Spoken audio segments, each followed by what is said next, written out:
Juré loyauté par amour de la patrie. Ils ont pour mission informer et accompagner le peuple dans son quotidien, et cela dans les règles de l'art et dans la dignité. Et depuis, ils se battent jour et nuit sans repos, au péril de leur vie, avec pour seul objectif servir leur patrie. Ils sont techniciens, journalistes, producteurs, hommes et femmes, dans l'unité, tous investis du 4e pouvoir, gardiens des seules valeurs qui nous restent. Conserver et porter le flambeau d'une nation qui s'élève. C'est sur la 88.5, Radio Guinée, la radio de toutes les générations.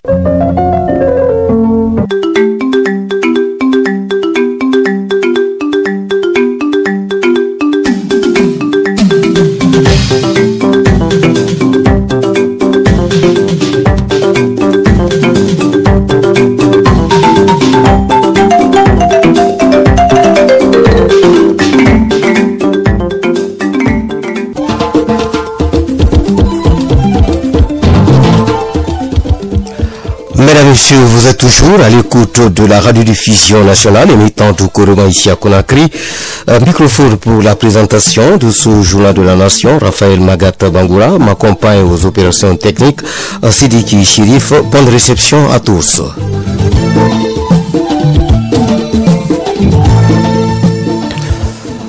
Comme vous le savez, l'actualité nationale reste dominée par le retour à Conakry du président de la République, désigné à Addis Abeba par ses pairs comme président en exercice de l'Union africaine pour un mandat d'1 an. Les populations de Conakry ont réservé un accueil chaleureux dans l'après-midi de ce jeudi au président Alpha Condé, Abdoul Karim Condé. De retour du sommet de l'Union africaine à Addis Abeba en Éthiopie, qui l'a porté à la tête de cette institution comme président en exercice de l'Union africaine, les citoyens de la capitale Conakry ont réservé un accueil chaleureux au chef de l'État ce jeudi. À la tribune de la place des Martyrs, qui a servi de cadre à la cérémonie, le ministre conseiller à la présidence, Sanusi Bantamasso, dans son intervention, est revenu sur le rôle joué par la Guinée dans cette union. Il a rassuré le chef de l'État du soutien de la Guinée. Le président de la République, professeur Alpha Condé, a rendu hommage aux leaders africains qui se sont battus pour l'indépendance du continent. Des leaders comme Bouteflika de l'Algérie, Ahmed Sékou Touré de Guinée, Kwame Nkrumah de Ghana, Haïlé Sélassié de l'Éthiopie ou Houphouët-Boigny de Côte d'Ivoire, pour ne citer que ceux-là, fondateurs de l'Organisation de l'Unité africaine OUA, actuelle Union africaine. Le chef de l'État, professeur Alpha Condé, a abordé les défis qui l'attendent pendant son mandat, des défis comme les conflits qui divisent le continent, l'énergie, l'emploi jeune et l'épanouissement de la femme africaine. Le président de la République, professeur Alpha Condé, s'est dit engagé à mériter la confiance de ses pairs africains. Quand dans la perspective de la journée nationale des orpailleurs, le gouvernement entend conférer à l'événement une marque particulière. L'exploitation artisanale de l'or se propage à travers la Haute-Guinée. Pour freiner cette expansion, les autorités sont déterminées à réorganiser le secteur de l'orpaillage aussi en échangeant avec les acteurs pour s'inquiéter de leurs besoins et préoccupations. Aminata Sangari. Depuis l'apparition de l'or en Haute-Guinée, c'est une véritable ruée vers la région. Ce sont des exploitants locaux provenant aussi des pays frontaliers. Les préfectures de Kankan, Sigiri, Kouroussa, Dinguiraï et Mandiana sont aujourd'hui livrées à une exploitation artisanale sauvage de l'or. Elle attire agriculteurs et même élèves dans les mines, cela souvent dans des concessions détenues légalement par des sociétés aurifères étrangères. On appelle ces exploitants artisanaux orpailleurs et leur activité a des conséquences négatives sur les hommes, l'environnement, la sécurité, la santé, l'agriculture et l'éducation. L'orpaillage est une activité traditionnelle, mais de nos jours, cette pratique a évolué et pose beaucoup de problèmes. C'est pourquoi le gouvernement veut améliorer les conditions de travail des orpailleurs en mettant en place des moyens dont des équipements mécanique afin d'intensifier et faciliter les activités d'exploitation artisanale. Pour cela, une journée nationale est désormais instituée le 6 février de chaque année. Elle vise à organiser l'exploitation artisanale de l'or afin de maximiser son impact sur les populations riveraines. Le président de la République est attendu ici à Kankan à cet événement. Professeur Alpha Condé voudrait que ce soit aussi un forum d'échange qui va permettre de recenser les réflexions sur les choix à faire, les décisions à prendre pour une réforme globale du secteur. Aminata Sangari, Kankan, Radio Guinée. Nous restons toujours à Kankan, non pas avec Aminata Sangari, mais cette fois avec Bangali Kondé, pour signaler les préparatifs de la journée nationale des orpailleurs qui se poursuivent dans la capitale de la savane guinéenne. Là-bas, prévu le 6 février prochain, la question de logement préoccupe les autorités régionales et préfectorales. Elles entendent mettre tout en œuvre pour contenir ce grand monde qui diffère sur Kankan, dont nous appelle Bangali Kondé.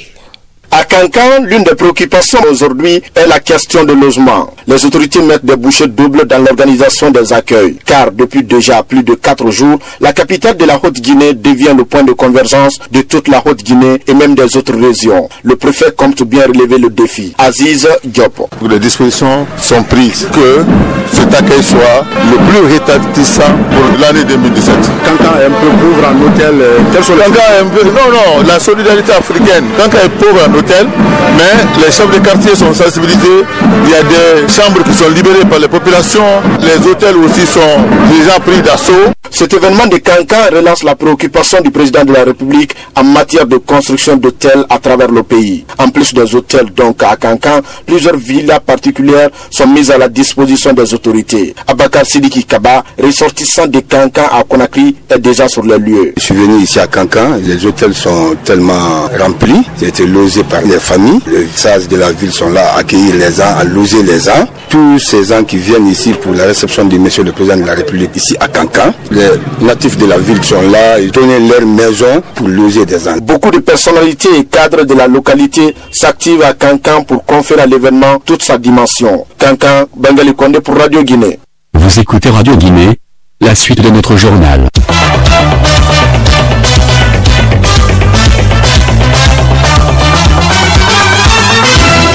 Les membres du conseil d'administration des écoles nationales de police et de la protection civile étaient en session hier à Kabylie dans Dubeka.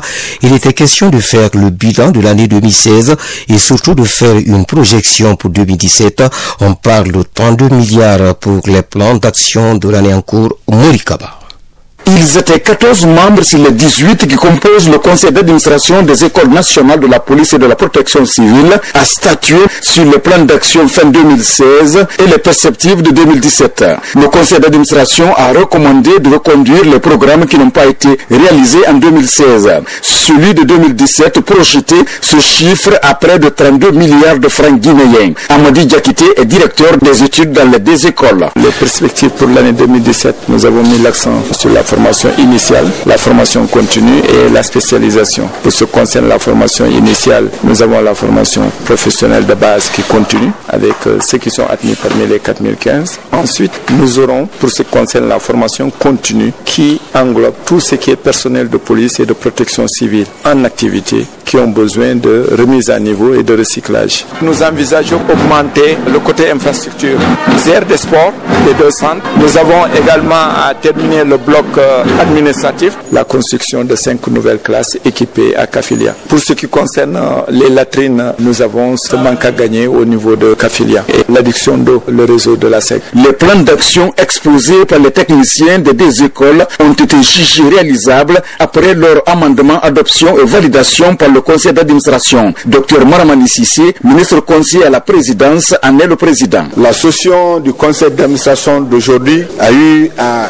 examiner le plan d'action 2016 qui ont été reconduites cette année. Ensuite, le deuxième point a porté sur les perspectives, c'est-à-dire le plan d'action 2017. Le rapport d'activité, nous l'avons examiné. Il a été adopté à l'unanimité. Le conseil d'administration des écoles nationales de la police et de la protection civile s'est engagé cherché à mobiliser les 32 milliards pour le bon fonctionnement des écoles de Kabila dans Dubreka et de Kafilia dans Bofa.